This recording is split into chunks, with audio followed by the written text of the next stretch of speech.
person.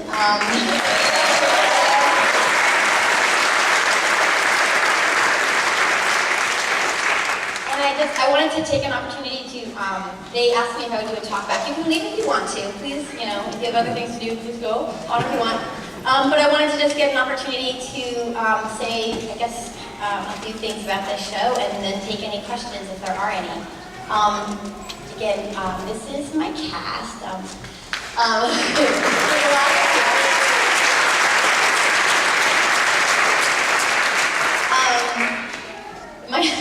We're all from Orlando, Florida, and we're on a little 1-month tour bringing this show around to a few different, to 5 different locations. And I've been working on this for quite a few years. And it means so much to bring it here to Beverly, Wisconsin, because I love it.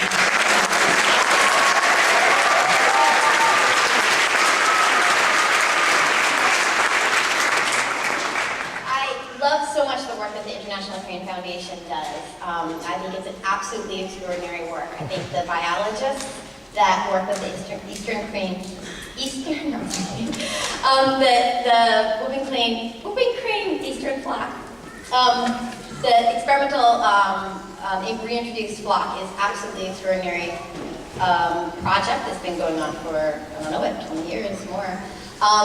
And so the show has elements of lots of stuff about the environment, but I definitely wanted to get a little piece of that story in there, and I hope it came across.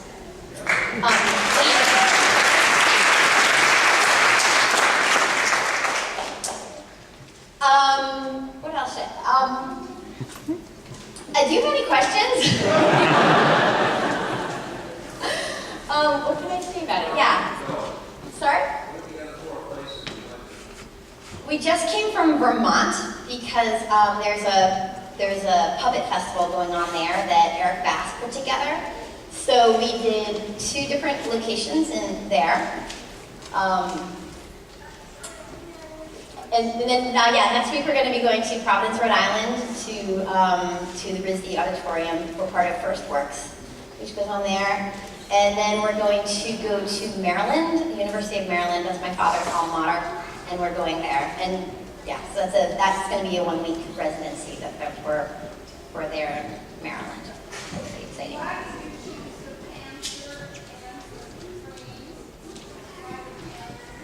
Okay. About 10 years ago, I moved down to Florida, and I was reading an article about the different endangered animals, and they had an article talking about the best and the worst, and it was a national article, and it was saying the worst, in this year, they were saying the best endangered animal in terms of recovery was the whooping crane because of the experimental flock, because of the human-led migration, and the worst was the Florida panther because their numbers were going so far down. So that article was really interesting, and I just moved to Florida, and I thought it was great, it was very fascinating that this article was talking about 2 different Florida animals. So I tried to come up with a story that would work with both of those animals. And that was also, that year that I saw that article was also, it was 2000, it was the first year that the ultralight-led migration was landing in Tuscaloosa. And so I was hearing that on the news and reading the articles about it, and then had this article going on too. Actually, I guess the article was a couple of years later, come to think of it, because in 2000, that was the first year they let them down, and then the article was a few years later. So I just chose it because the panther is an animal that's not doing very well. His recovery is, sadly, all of the roads and human encroachment in the lower part of Florida, or actually his range, the panther range is supposed to be the whole Florida peninsula. And because of human encroachment and the roads, and really the roads, I think it's very interesting that the roads are really damaging the panther and the power lines are damaging the cranes. And there are just these lines, these crisscrossing lines that the humans have to put on all the environment. So, let me get that across. I see a question right here. How did I make them? Well, there's lots of people behind all of these puppets. So we have a few different builders and building teams behind them. Some of them on stage I've made, but now at this point, a lot of them I have not made, and then different people have made them. So actually, this is the first time I've actually ever used the Jim Henson Creature Shop to work with me on some of the puppets. Usually I make them or I work with people right around me. I make them. Davey Jordan made the whole first interpretation of these puppets. But this second one, this is the second incarnation of these puppets that were made in New York City at the Jim Henson Creature Shop. So that's really fun for me to work with my company. To work with my family company, so I have that. And this kite right here was made by Curtis Mitchell, the gentleman in Columbia. The Uber bird, the bird wings and the bird head were made by a gentleman named Mark Ricketts with a company called Fieldworks that used to be in Madison, Wisconsin, and he's now since moved to Portland, Oregon. So he's a kite maker and designer. He made that. He made the Panthers. Yeah, different things for different people. The question over there? Yes. Someone.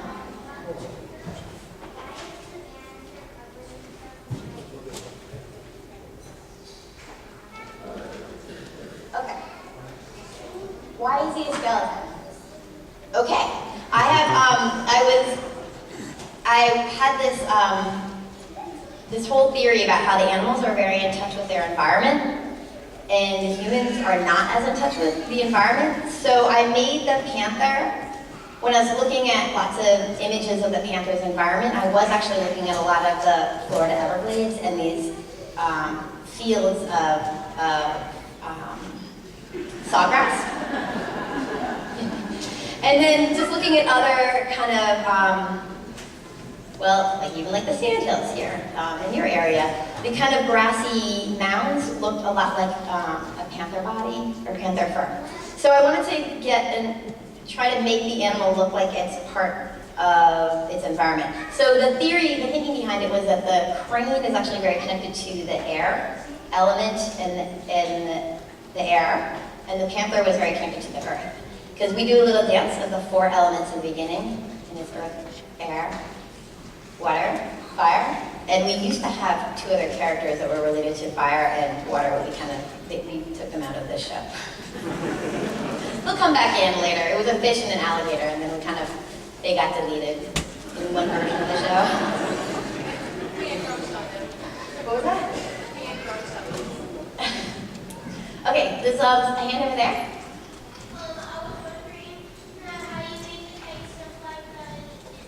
You know what? I'm going to let some of the kite flyers answer that, because we've got 3 amazing kite flyers here, and I'd love them to talk about indoor kite flying. I'll introduce them. Curtis Mitchell is one of our kite flyers. Ray Wilson, founder of the Kites on Ice Festival, Madison, Wisconsin. And Peter McMaster. You can talk really loudly, or you can come over here on the mic. I don't know. Okay. Well, the fascinating thing about the kites that we use here, they're incredibly lightweight. We try to use really minimum materials. And also in a performance setting like this, you've seen we use some collapsible poles. That allows us to get out over you guys and into the house in a safe way and lets us control the kites. And then also, basically, we're creating the wind inside. The air inside this auditorium here is completely still. And by moving the kite through the air, we basically generate our own wind. So our movements is what's providing the lift to create the flight.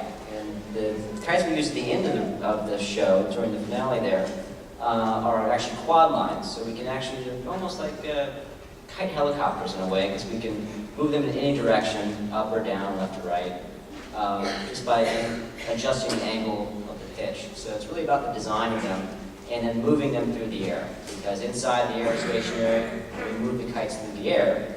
Outside, you'd have the kite stationary, you're standing firmly, and the wind is blowing the kite into the sky. That's kind of the best way I can explain it. And also, I think tomorrow at the Crane Festival, we'll be building some kites and some puppets there for the festival. So.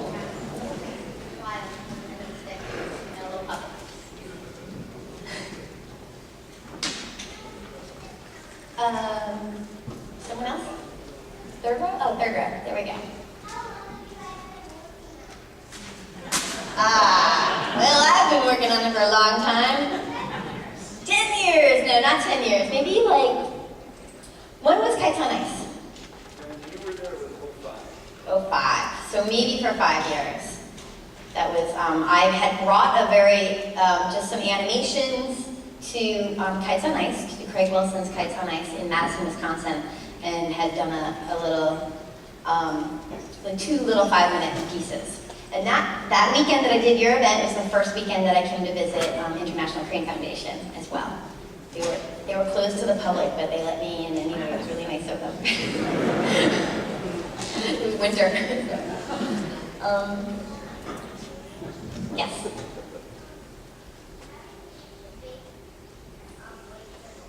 The white circle was it's an inflatable globe. It was painted like a globe, and then we painted it white. I ordered it online.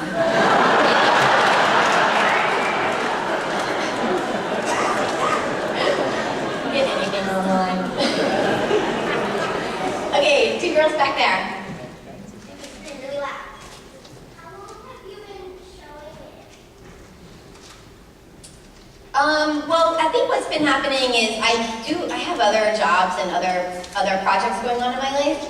So when we kind of, we'll pull a team together and we'll mount a version of it, and it's been kind of about once a year that we've been gathering a group together. A number of these people have been with me for a very long time. Probably, yeah, Tush. Genevieve's been with me probably the longest of this group, I guess, or Curtis. Some people have been with many versions of it. Elizabeth and Duell and Curtis have been with it for a long time. Yeah, it's gone through many manifestations. Should I invite someone else to talk? Genevieve, do you want to talk about the earlier version or no? Okay. Genevieve is the choreographer.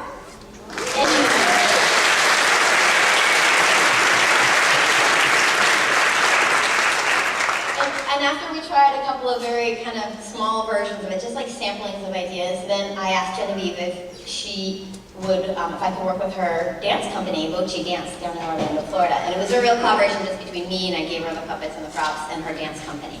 And then we worked on a project.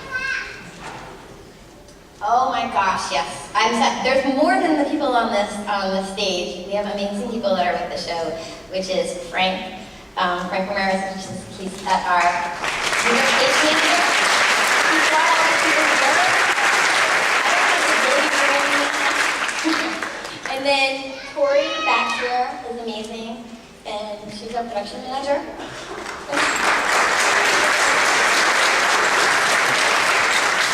And Sarah Yates was our lighting, our lighting designer here at this location, and our assistant, and Amy.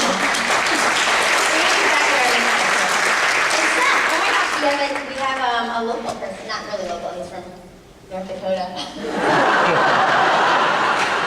But he came in just for this event. Great. So it did take a lot of people to come here. I'm very, very happy to be here. Okay, do I see half of them in the front row with the glasses? Oh my goodness. All these questions about how long it took me to do it. She asked, when did I do the first show? Well, I've been doing, do you mean me as an artist or this show? Me as an artist, I started doing, call them environmental spectacles kind of right off the bat. Right as soon as I graduated college. My first show was in animation. When I was in college, I went to school for animation. And then as soon as I graduated, I started doing puppets. But all about environmental themes. Yes. Oh, I don't know. I'm not sure yet. Dinosaurs. There's a really good show out there already, Walking with Dinosaurs. I don't know. I'm not sure yet. I really like the cranes. I have to say, birds have been a theme for many, many years of my work. Bluebirds, yeah. I just love the birds. I love flight, fish, and birds. Penguins. I like penguins.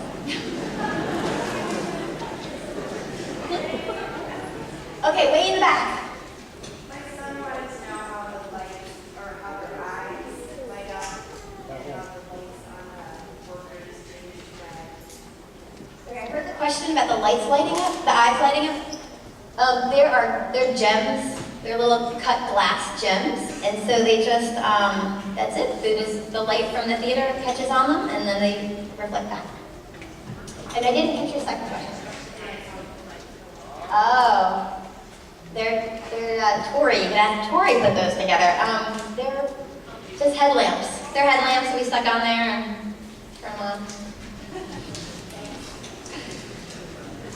Any questions? Yes. The black shirt in the middle, I don't. And the white beard. Here, why are you doing that?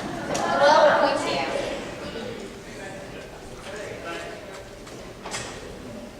I don't think we did. Yes, oh yes, you.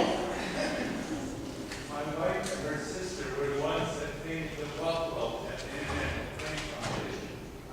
And she was planning on coming here, and she read about your doing this performance. And I was overjoyed, because I'm a puppeteer, I'm president of the Chicagoland Puppetry Guild, to see this. Could you say a word about the music and the sound? Okay. Although you're a guild member, I could talk about puppets forever. I want to talk about puppets, a guild member. I do. I love the puppet. The puppet community is also really big, and we've been doing a lot of puppet festivals. So we have performed at other puppet festivals. New music. Paul Rudolph is one of our composers. He uses a lot of, he hand makes his own gamelan instruments. A lot of the second half is all Paul Rudolph. We also have some music by James Silson, and he's the first piece of music, and another gentleman, Rhett Johnson. So we've just worked with different musicians at different times, and trying to get more music composed for the show. We're working towards that, but sometimes we find music from those artists and work with them. But mainly it's getting composed. We're kind of working on it piece by piece. So I think about 3/4 of the show is now composed for this show. Is that enough? Any other questions about them? Front row.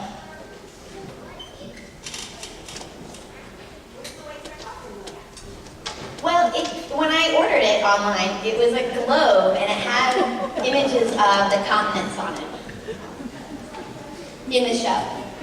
Okay, well, it was supposed to be, in my mind, I'm still thinking it's the Earth, but I realized that now that we painted over it, it's kind of hard to tell. But it's an egg Earth, and it's supposed to be this like big, it's an egg. It's an egg, but it's a kind of a universal egg too. And so the images that you see on it at the beginning are what you would see in an egg. You see the candling, which is what they do to make sure that there's an embryo that's alive in the egg. There's some video of candling on it, and then you see then it's supposed to be the birth of life is going on in an egg, and then the egg explodes out, and then the creatures come out onto the landscape.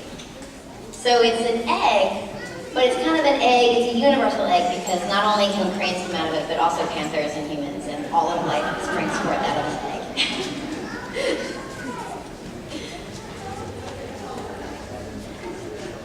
Second row, there, yes.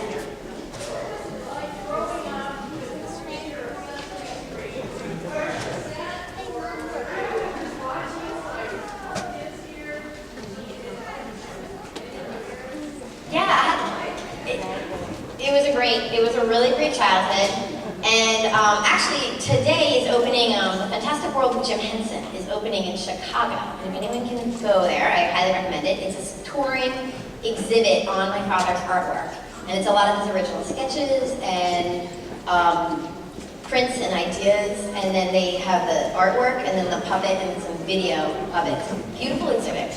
It's at the Science Museum of Science Industry. Thank you. Science and Industry. It's up until January. If you go to the exhibit, you may see a little bit of my childhood. It was a great house to grow up in. He was very, very creative, constantly coming up with new ideas, constantly working. So there's pros and cons. I would go and visit him a lot on the sets of these shows. By the time I came along, the projects were all kind of very large and very successful. So I was born the same year that Sesame Street was started. So that's it's me. I'm definitely a Sesame Street kid, kind of growing up along with the show. Spent an amazing number of years in London with the Muppet Show and Dark Crystal and Labyrinth. It was really exciting. It's very amazing. Huge projects being put together. It was wonderful to witness all of that. That's it. It was good. Yeah.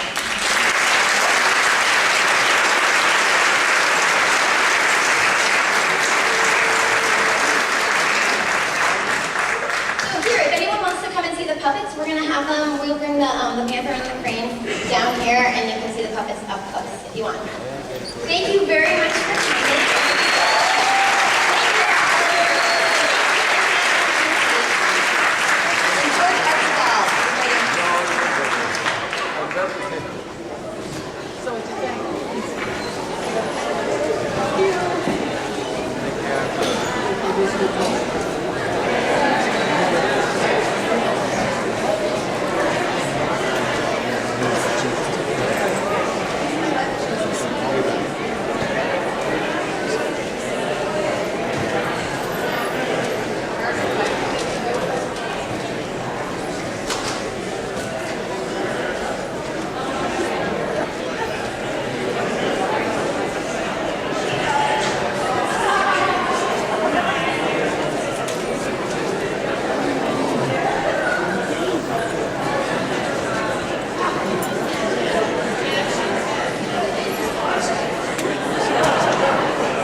find you overpowering. Oh, look. Go ahead.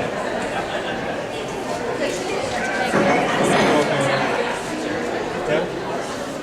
Alright. Go this way. Yeah.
Our game was this evening.